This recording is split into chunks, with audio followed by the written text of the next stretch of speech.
ዝተመዛበሉ ወገናት ናብ መረበቶም ንክምለሱን ዝተሓደገ መሬት ትግራይ ናብ ሰብዋነቱ ንክኣቱን እንኮ መፍትሒ ውዕል ፕሪቶሪያ እንትትግበር እዩ ተባሂሉ እዚ ዝበለ አካይዲ ስራሕ ጽላል ሲቪል ማሕበረሰብ ምዕራብ ትግራይ ምስግና ዘሩ ምስትካልና ብዝነበሮ ጻኒሒት እዩ ሻድሻይ ክረምቶም ጽበዩ ዘለው ዝተመዛበሉ ወገናት ረአይ ሲኖም አደዳ ስቃይን ሞትን ካብ ሙኻን ሓሊፎም እግሮም ናብ ዘምርሖም ይኸዱ ምህላዎም ዘሕዝንን ክፋእ ኩነትን ከም ዝኾነ ምስግና ገሊጹ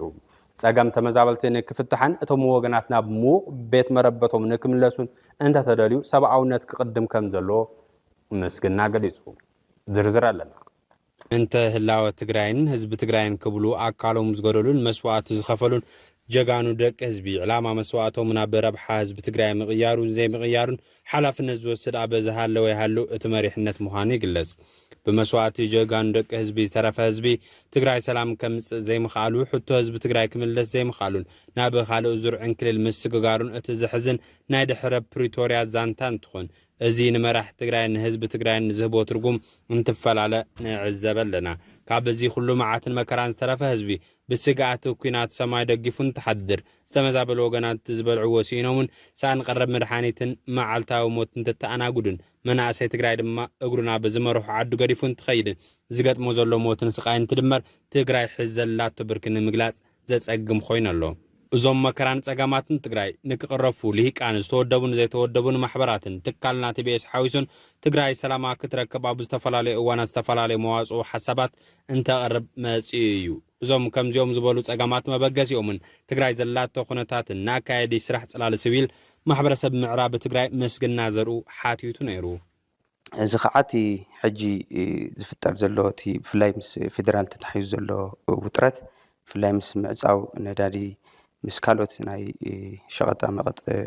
መልክዕ እውን ምዕጻው ተወሲኹ እቲ ናይ ሰላም ኣፋፍኖት ናብ ኪናት ናብ ምዝምባል ዝመስል ነገር ስለ ዝረአ ዘሎ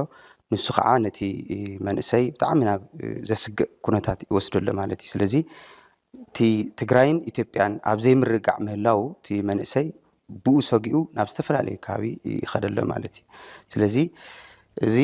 ብጣዕሚ ሓደገኛ እዩ ፍላይ ከም ተጋሩ እዚ ጉዳይ እዚ ብዝተፈላለየ መልክዕ ከም መንግስትን ካልእ ዝምልከቶ አካልን እዚ ደው ከብሎ ክኽእል ኣለዎ ማለት እዩ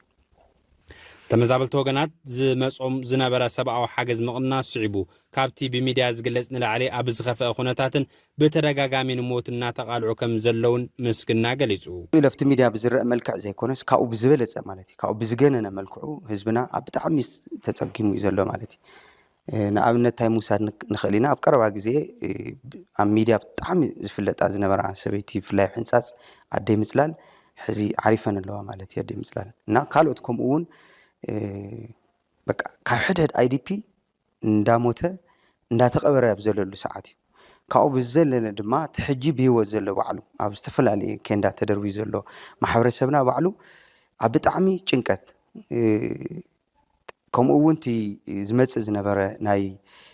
እኽሊን ካልእን ብቶም ሂውማኒቴሪያን ዝመጽእ ዝነበረ ነገራት ብምሉኡ ዳርጋ ሕዚ ምዕጻውን ምቕናስን እዩ መጽኡ ዘሎ ማለት እዩ እዚ ዝወለዶ ድማ እቲ ህዝቢ ኣብ ጥሜት ኣብ ሞት ኣብ ስቃይ እዩ ዘሎ ማለት እዩ ስለዚ ሎሚ ጽባሕ ናብ መረበተይ ክምለስ ኢሉ ኣብ ተስፋ ዘለሉ ሰዓት በብእዋኑ እቲ ኩነታት እናተጋደደ ብዝኸደ ቁጽሪ እቲ ህዝብና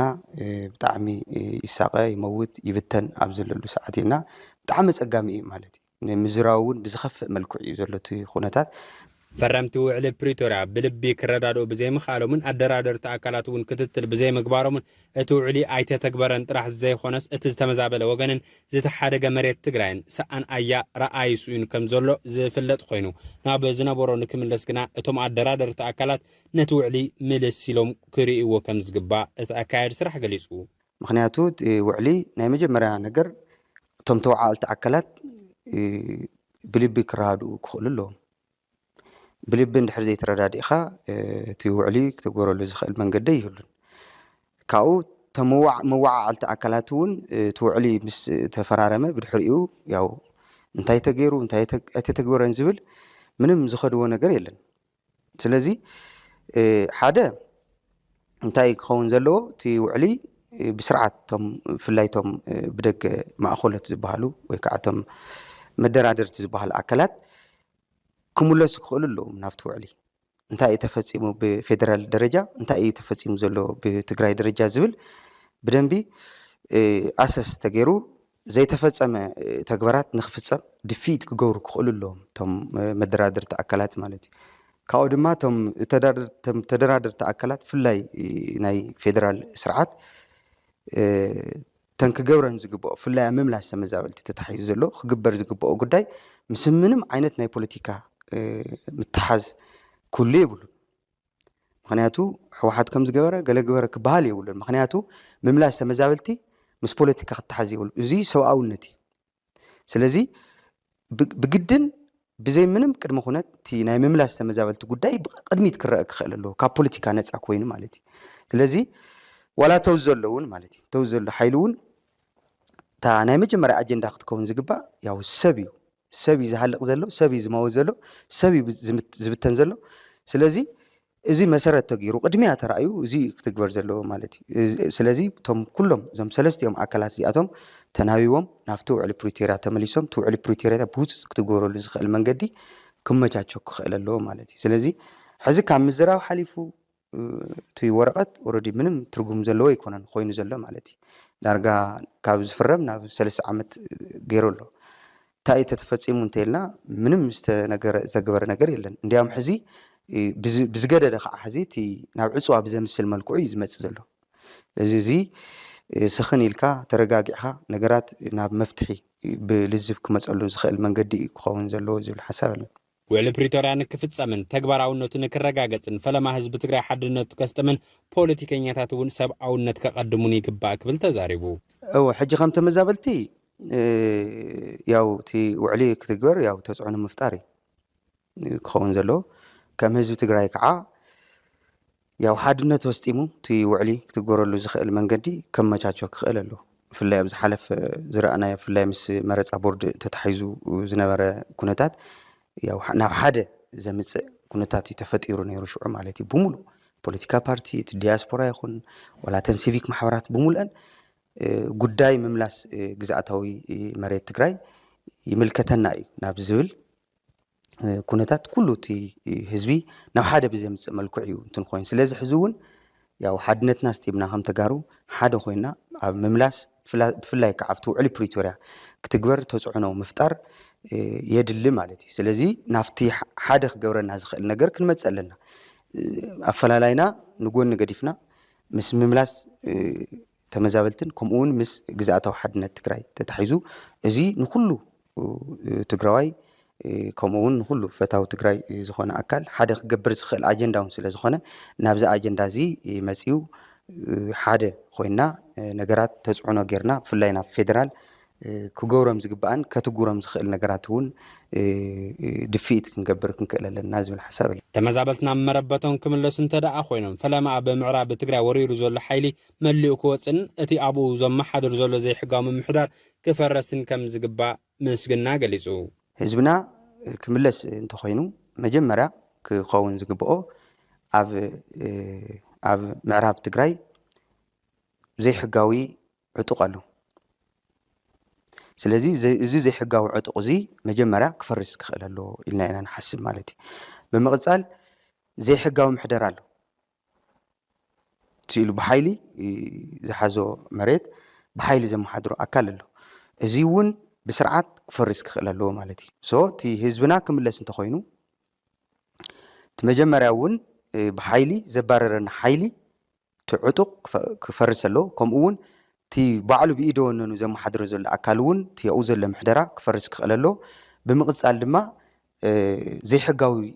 ዝሰፈረ ኣካል እውን ኣሎ ኣብ ሕድሕድ ገዛ ማለት እዩ ኣብ ናይ ሕድሕድ ገዛ ተጋሩ ዘይሕጋዊ ኣካል ሰፊሩ ኣሎ ብፍላይ ኣብቲ መጀመርያ ዝነበረ ስቂሉ ህዝቢ እውን ይመፅእ ስለ ዝነበረ ናብ ሕድሕድ ናይ ዝተባረረ ህዝቢ ገዛ እዩ እናኣተወ ፀኒሑ ማለት እዩ ሕዚ እውን ንሰው እዩ ዘሎ ስለዚ ህዝብና ክምለስ እንተኮይኑ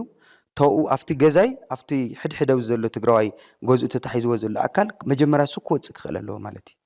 ውዕሊ ፕሪቶርያ ካብ ዝፍረም ሳልሳይ ዓመቱ ዝሓዘ እንትኾን ክሳብ ሕዚ ኣብ ጉዳይ ምምላስ ተመዛበልትን ግዝኣታዊ ሓድነትን እዚ ዝበሃል ዕማም ከም ዘይተፈፀመ ዝፍለጥ እዩ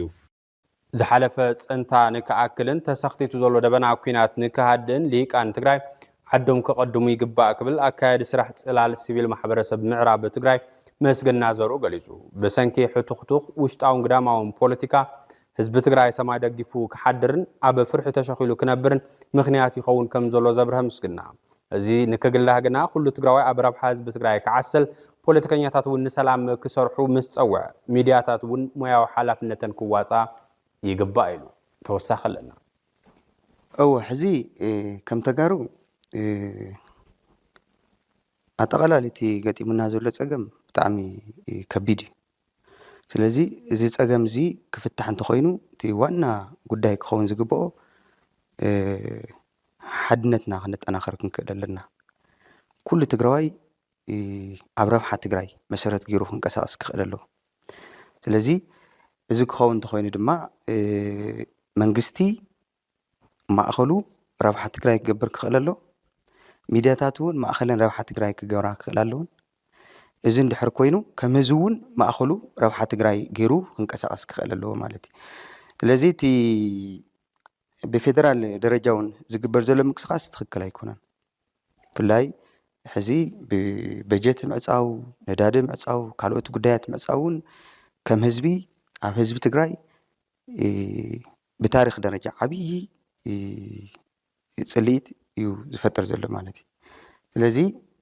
እዚ ደው ከብል ክኽእል ኣለዎ ብፍላይ ናይ ፌደራል ስርዓት እቲ ዝግበር ዘሎ ምንቅስቃስ ትክክል ኣይኮነን ስለዚ እዚ ኣብ ምትግባር ውዕሊ ፕሪቶሪያ ባዕሉ ብዋናነት ከም ፌደራል ክሰርሖ ዝግባእ ክሰርሕ ክኽእል ኣለዎ ካልኦት ጎና ጎኒ ዝግበሩ ጉዳያት ዘይኮነስ ካልኦት ናይ ፖለቲካ ሽርሒ ምስራሕ ዘይኮነስ ከም ኣካል ናይ ኢትዮጵያ እውን ንሕና ተጋሩ ተሓሲቡ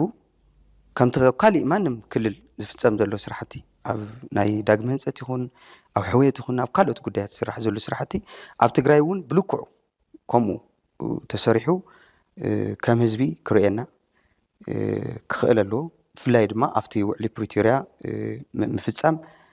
ኣብ ኢትዮጵያን ኣብ ትግራይን እውን ዓብይ ናይ ሰላም ፕሮግራም እውን ጽቡቕ ስለ ዝኾነ እቲ ውዕሊ ምፍፃሙ ነቲ ሰላም ናይ ትግራይ ነቲ ሰላም ናይ ኢትዮጵያ እውን ጽቡቕ መንገዲ እውን ስለ ዝኾነ ኣብኡ መሰረት ገይሩ ክሰርሕ ክኽእል ኣለዎ ከምኡ እውን ኣብ ውሽጥና ዘሎ ናይ ፖለቲካ ሕቱኽቱኽ ደው ክብል ክኽእል ኣለዎ እሱ ደው ኢሉ ኣብታ ረብሓ ትግራይ ጥራሕ መሰረት ጌርና ክንንቀሳቀስ ኣብ ኩለን ፖለቲካዊ ፓርቲ እውን ኣብዚ መሰረት ጌረን ክንቀሳቀሳ ክኽእል ኣለዎን እዚ እንተጌርና እቲ ገጢምና ዘሎ ሓደጋ እቲ ገጢምና ዘሎ ናይ ኩናት ደበና እውን ብዝተኻእለ መጠን ሰላም ክኾነሉ ዝኽእል መንገዲ ክመቻቸ ይኽእል እዩ ዝብል ሓሳብ ኣለኒ